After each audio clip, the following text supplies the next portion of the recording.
Hello and welcome to another video with me, Steve, your English teacher, where we're looking at the Cambridge C1 exam, and this time my favourite part of the reading part 6, the most difficult part in my opinion. In reading part 6 you have 4 texts on a related theme and then 4 questions comparing, contrasting the ideas in each text. And the texts can be so obscure and weird. The one currently on the sample exam on the website is some kind of architecture book review, but it's like philosophy of architecture. They get difficult. So it's about understanding the ideas in the text and then being able to say which one says this, which one doesn't say this.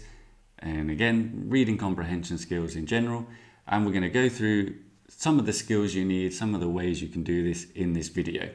As always, take lots of notes. Go and practice by yourself. The point here is that we're thinking how to do it. You can treat this like one class, and then your homework is to go and do 10 more by yourself, 1 a week, 1 part 6 every week, until you really know all the tricks. You're so comfortable with it, you just know, okay, this says this, so this, you can get there, you can do it. Right, today we're going to be reading a text about going freelance work. If you know what it means, great. If you don't, you're going to have to try and figure it out from the context, because in the exam, that's what you need to do. As always, the text and the questions will be in the video description. I think they're a common one. It's a common text that I've seen before online anyway. But if you want to do it by yourself, look at the text and questions in the description, pause the video, try and do it by yourself. Come back as we go through the answers and we think about how to do this effectively, how you need to be doing it, what skills you need, and all of that. So there's the text, and as always, you can see we've got 4 texts talking about people going freelance work, typical working, adult C1 topic. Here's what I'd recommend then. Well done if you've done it and you're back. If you haven't, okay, this is an example that we'll do together and you can do the rest by yourself. But step 1 is read the texts. Can you believe it? In the reading exam, you need to read the text. But the key thing for me is this. Note down their general ideas in your own words. So what's this text generally saying? This can just be 2 or 3 bullet points of 5 or 6 words each, but what's it saying? What's the general idea of this? Is it saying freelance work is great and everyone should do it, but there's not enough people doing it? Is it saying freelance is really difficult, and what's it saying? So this one, if we go through it, I'd say the first thing it's saying, this life doesn't suit everyone. It's saying it's hard work. It's saying you've got less free time, you've got more work. It's saying you make less money. And then this means that because there's more freelancers, you can charge lower fees. More supply, less money, less demand, because there's too many people doing it, so they're fighting for lower prices. Then the other thing it says is about the companies, that it can be bad for the company because you are depending on people outside of the company. So these are like the 2 key ideas I picked up from this text. And really, this is the skill you need. These are going to be complicated texts. Can you understand the ideas? What does understand mean? Well, we could have a whole philosophical debate there, couldn't we? But the way I see it, if you can put these ideas into simple, short English, or even your own native language sentences, that means you understand them. You've transformed them, you've understood the key point. Once you've got here for the 4 texts, the rest should be quite easy because you've understood the key ideas, and now you just keep them in mind and say, well, this key idea means this, which is the opposite of this, so that's my answer. Or it's the same as this, so that's my answer. So we do that for the 4 texts. That would be my first recommendation. As you can see, it doesn't take much longer than reading them. If you're just noting keywords, even things like, look how simple this is. Less money, bad, hard work. These are key ideas. These are going to be the things you need to know for the next part. So that's step 1. Do that for all 4 texts. And we could even say like an overall idea. Overall, it's fairly negative. This text is fairly negative. There's lots of bad things, less money, lower fees, bad for companies, doesn't suit. It's quite negative about the idea of going freelance. So we've understood the ideas in the text. What we could also do, as I've said in the part 5 video, is think about C1 vocab that comes up. This is probably just going to be for when you're practicing. In the real exam, you're not going to need to do this. You understand it from context or from knowing it, or you don't. But while you're practicing, This is what my students picked out when I did this with a good C1 class. Well, freelance, you know it means self-employed. If you don't, hopefully from the context you can get it, because what else does it mean where you're someone outside the company who works for the company? Self-employed. Willing, meaning ready, an appraisal, evaluation. Underemployed is a great one, isn't it? Read carefully. It doesn't say unemployed. It says you're underemployed, meaning you don't have enough work. Like me at the moment. Give me a call if you want a private class. Contact me. Left to your own devices, a lovely part 4 expression, means left alone. A byproduct, a secondary effect. Premises, that's a very typical C1 word. Premises means the place we are talking about, the workplace, or normally a workplace or a social place or something. Mutually, nerve-wracking, word of mouth, and to put someone off. Another typical part 2 or part 4 expression. This puts me off, I don't want to do it. It puts me off doing it. So those are the ones I picked out and my students picked out as vocab that it would be good to know for C1. This is why we're practicing, of course. In the real exam, you don't have time to do all this and you don't have any way of looking it up either. But while we're practicing, note down your typical C1 vocab. Right, step 2, let's get into the questions. Step 1 was identify the general ideas. Step 2, start looking at questions and thinking, how do these fit together? So the first question is, which text expresses a similar view to C on the consequences for companies of employing a large number of freelancers? Well, the obvious thing to do is, what does C say about employing a large number of freelancers? Relying on a significant number of freelancers, a gap can open up between those and the employed. This can be problematic. Key personnel are not on hand if something urgent comes up. So hopefully we understand this. This means there's no one there in an emergency because they're freelancers. They're working somewhere else. They don't work for the company all the time. They do whatever they want. They go and do other jobs. So that's the consequence for the company, is that people aren't there. What do the other texts say on this topic? Well, A says there can be a danger to the company. Knowledge that is crucial lies outside the company. The people with the knowledge are not there for an emergency because they're freelancers. That's the same idea. A is the answer. Because we're practicing, we'll double check. B says there's more and more freelancers, large number.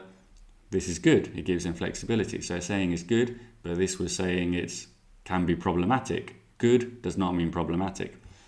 And D says the more, the better. Same idea. It's not B or D. It's A. We have found the corresponding idea.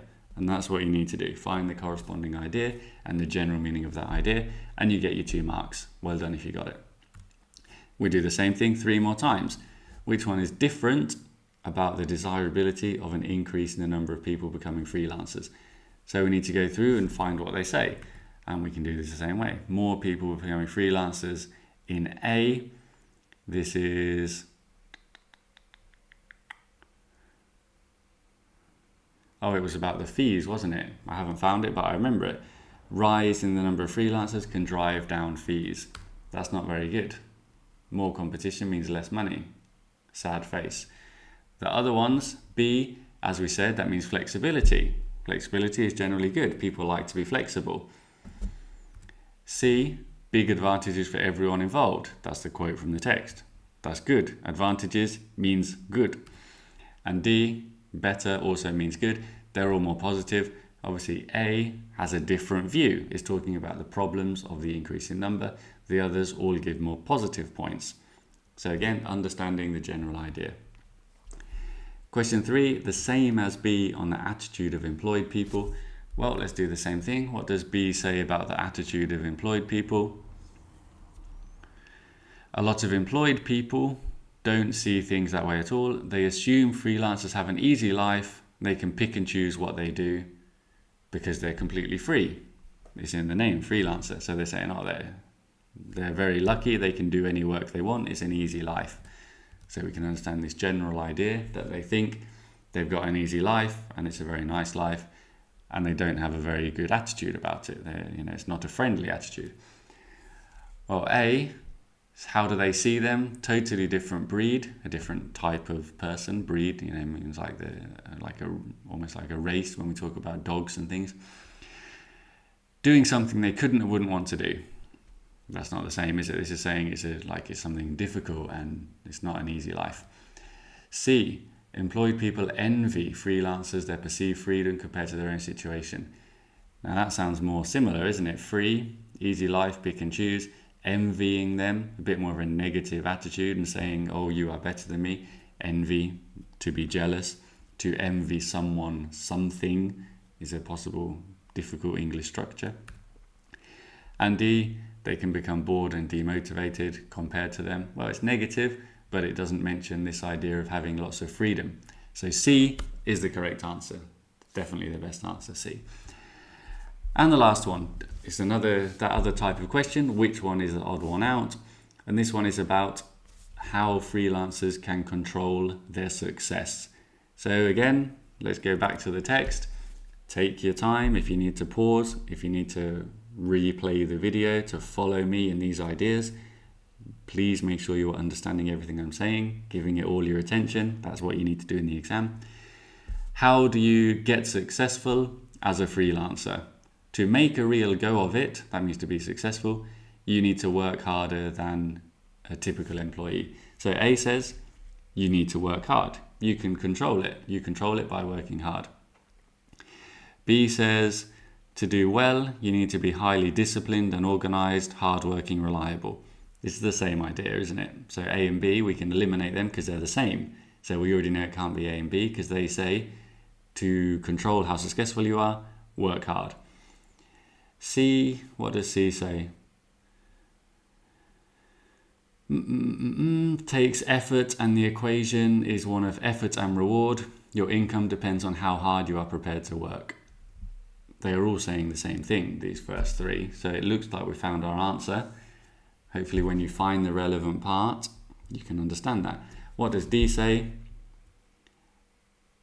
Making a sustainable career depends on chance, word of mouth, unexpected approaches. That's not hard work, is it? That's luck. They're talking about luck, chance, unexpected. That's not hard work. It's different. So to summarize that, make a go of it, working hard, working hard, working hard, not working hard, luck, chance, word of mouth. So D is different. And there we go. We've found our 4 answers. That is how you do this part of the exam. It requires detailed understanding and attention. Really, attention is the main thing. If you've got that attention span, you should be okay. But if you don't, you need to work on it by practicing. So, summary. I think it's the most difficult part of the exam. Serious thought and concentration, but this is something you can practice, something you can improve. Identifying similar and different ideas, and then use that logic to find the answer. If you want to keep practicing, well, reading. It's all about reading, isn't it? I'm trying to give you different ways of reading. So I said in a previous video, just read a book. Just follow the story in the book because your brain is working. You are following ideas, you're understanding ideas, keeping what you need here, different similar ideas, characters in your brain. That's one way of reading. And it's what I do, and it's got me to a nice level. If you think you need more specific exam practice, then maybe reading with a pencil and a notebook, like I used to do when I was starting to learn a language, maybe that's more effective. Writing down columns of vocab, then folding it over, testing yourself a day later, a week later, to try to remember all these new C1 useful style words that you found. Like I talked about before, topic words, ideas words, they will come up again and again. Now we live in, obviously, nowadays with the current global, you've got websites to help you as well. You don't just need to use a notebook, although it is nice to do that. You can upload the vocab that you are making to a website like Memrise or Quizlet and make your own lists of vocab and then study it every day if you prefer to do it that way. I used Memrise a lot when I was learning Spanish and it helped a lot. I still remember a lot of those words. But I was using a course that was built by Memrise. You can make your own course, your own C1 reading course. And as always, little and often. You have to read a little bit every day. It has to be, there is time in a day, isn't there? There's so many hours in a day that 15, 20 minutes reading, everyone has this time. I'm sorry, but come on. I've got a baby that is sleeping right now. I'm working out, I'm working. You're going to have 20 minutes to read something. You want to be that kind of person, don't you? You want to be a person who reads. So do it, make it happen. Right, that's everything. That's reading part 6. Go and apply all of this knowledge that you have gained. Come back another day for reading part 7. Thanks, bye.